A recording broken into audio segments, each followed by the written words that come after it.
It feels like everywhere you look these days, you bump into a headline about teenagers, the internet, and, just how much their lives are online. Yeah.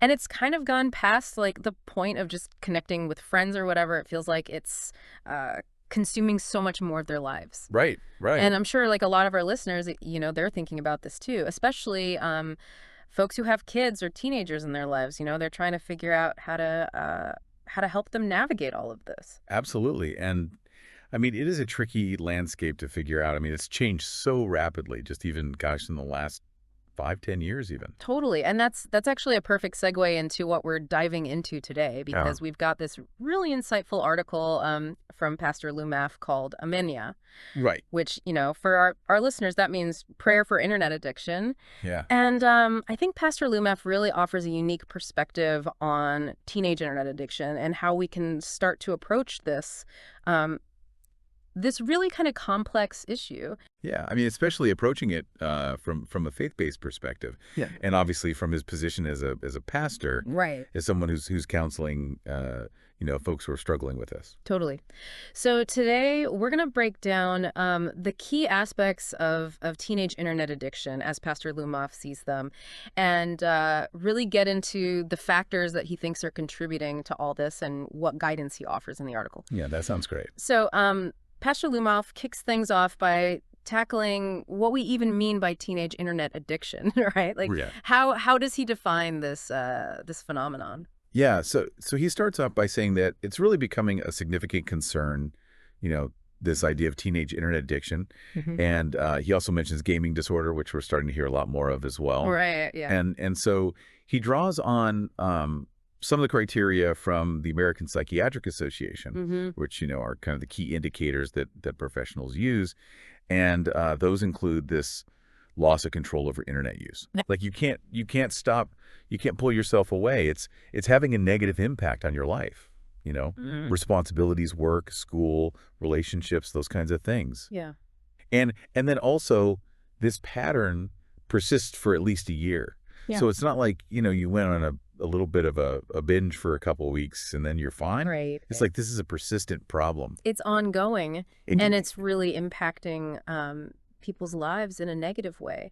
And then Pastor Lumaow also mentions how medical professionals in Taiwan in particular are kind of seeing this manifest. Yeah, and they really focus on that loss of control. Okay. Like really they describe it as people being unable to resist the urge to be on these online games. Right.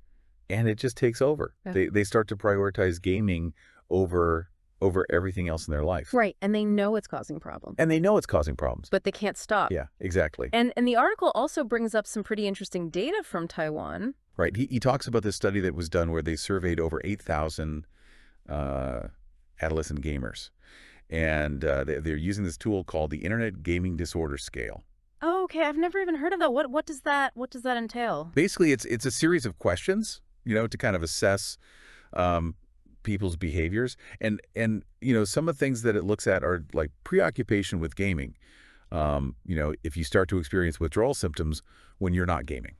Wow. Yeah, or if you're using gaming as a way to cope with negative emotions. Huh, interesting. So and what did they find in this study? Well, they found that the prevalence rate for internet gaming addiction in this group was about 3.1%. Okay. And what was really interesting is that Pastor Lumaow points out that this rate is actually a bit higher than what we typically see in Western countries. Really? Okay. Yeah, and so it makes you wonder if there are kind of unique,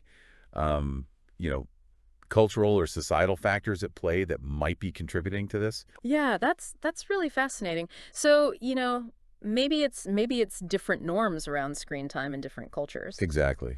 Or maybe it's even like the way that the online gaming communities themselves are structured. Right. But it's a really interesting question. It is. So then Pastor Lumaow kind of shifts gears a little bit, and he uses this really powerful example from a drama series called Adolescence. Right. And so what does he take away from this example? Well, he uses it as a way to really highlight how insidious this problem can be. Okay. Like how hidden it can be, even in families that seem like they're functioning well. Gotcha. So this drama, it paints a picture of a family where everything seems to be going really well. Yeah. Like the parents, they have good jobs, they work hard, their relationship's good, They're thriving. Yeah, they're thriving. Okay. And the son is, he's doing well in school, he's well behaved. Seems like a pretty ideal family. Exactly. Yeah. But then the story took a really, really dark and unexpected turn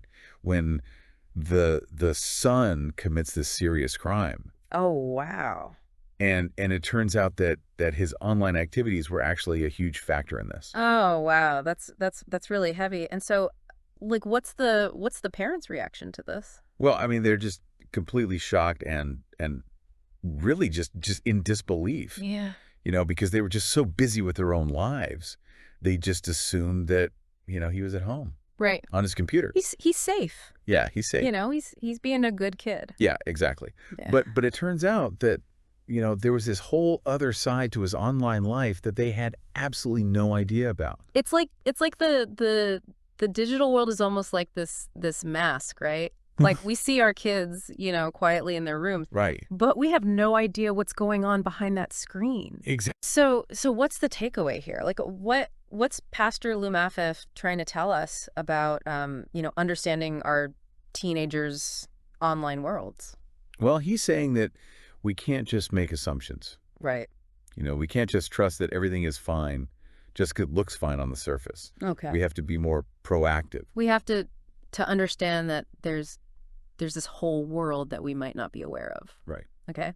So then he talks about, the teenage mind itself and all these external influences that they're dealing with. So what are his thoughts on that? Well, he brings in some expert perspectives.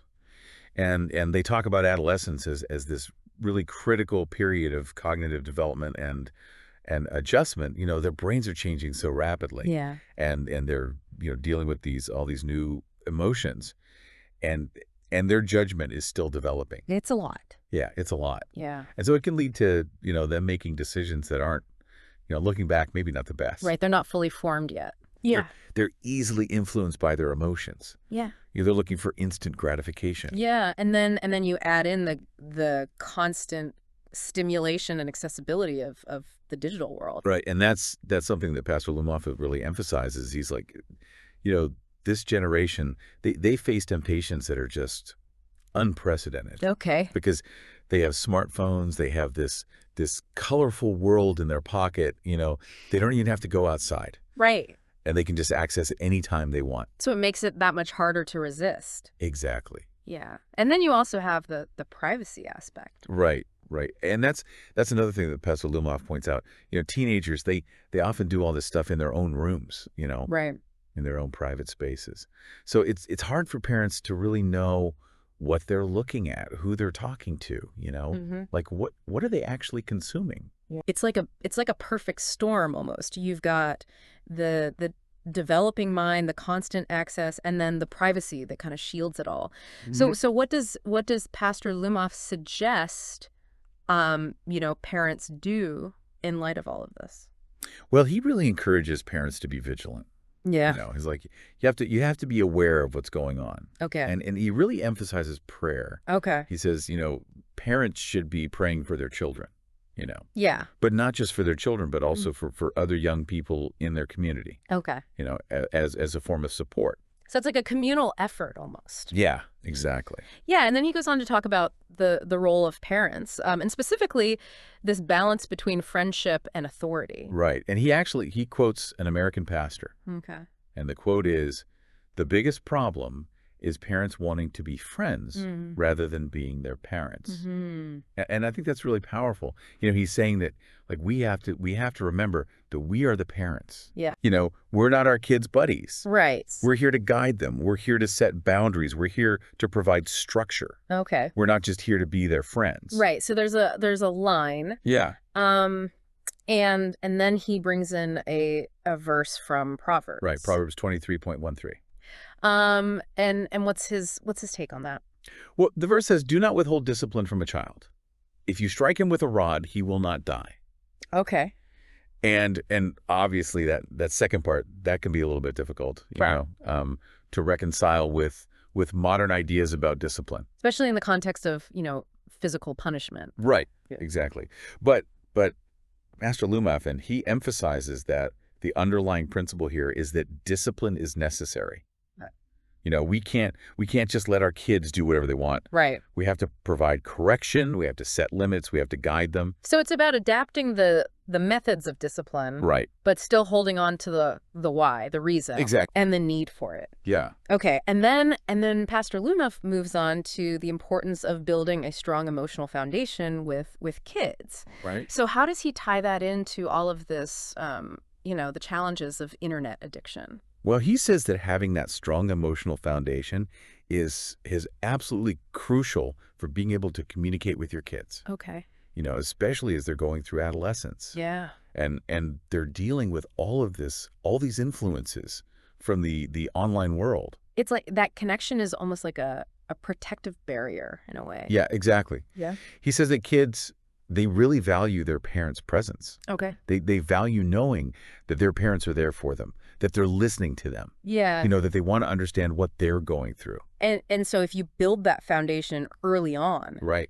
it's going to be there when they hit those teenage years. Exactly. And they start to, maybe rebel or feel confused or dissatisfied. Right. It gives them that safe space to come to you and to talk to you. So it's like a buffer almost against all the stuff that's coming at them. Right. Yeah. And then Pastor Lumaow kind of wraps things up with this really hopeful message about families and their role in all this. Yeah. He expresses his hope that, parents who turn to God will receive the wisdom that they need to build these really joyful and peaceful families. Okay. And he sees these families as like a light, like a source of guidance in a world that's filled with all these temptations and pitfalls. So it's like a positive counterforce. Exactly. Yeah. Yeah. So we've covered a lot of ground here. We have. We've talked about the power of the internet, how easy it is to get pulled in. Right. We've talked about the teenage mind and how vulnerable it is. And we've talked about the role of parents, that balance between discipline and love and guidance. Right. And then, ultimately the importance of faith and family. Exactly. It really challenges us to think about how we're approaching this, Yeah. How are we guiding them? How are we protecting them? It's such a balancing act. It is. You know. And I think, Pastor Lumaow really hits on that. He does. So listeners, as we wrap up here today, we want to leave you with a final thought. Yeah. Take some time to consider how you're approaching this in your own lives. Exactly. How do you balance support and friendship Yeah. with authority and guidance, Wow. and maybe even spiritual strength? How do you do all of that? It's a big question, It's a huge question, but an important one. it is. Yeah. So that's all for today. Thanks for joining us. Thanks for listening.